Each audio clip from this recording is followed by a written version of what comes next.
কাবা শরীফের এক বড় ইমাম আব্দুর রহমান আস-সুদাইস, অনেক আল্লাহর বান্দাই তো ভালো করেই চিনে। কোরআন তিলাওয়াত শুনে শুনে, ভাঙ্গা কণ্ঠের এই কোরআন তিলাওয়াত শুনে শুনে চোখের পানি ফালায়। শুধু তাই না, আল্লাহর এই বান্দা 37 বছর পর্যন্ত কাবার বড় ইমাম, মক্কার বড় ইমাম, মদিনার অনেক বড় ইমাম, সৌদি আরবে যেই পরিমাণ দাম, যেই পরিমাণ সম্মান, কাবার ইমাম যার তিলাওয়াত শুনে শুনে ওই মুক্তাদিরাও কান্না করে, ইমামেরাও কান্না করে।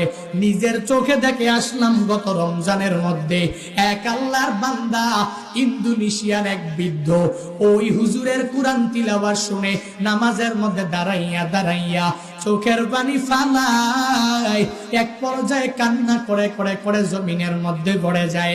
তবুও নিয়তটা ছাড়ে না, আবার দাঁড়ায়া যায়, আবার কোরআন তিলাওয়াত শুনে আর হাউমাউ করে চোখের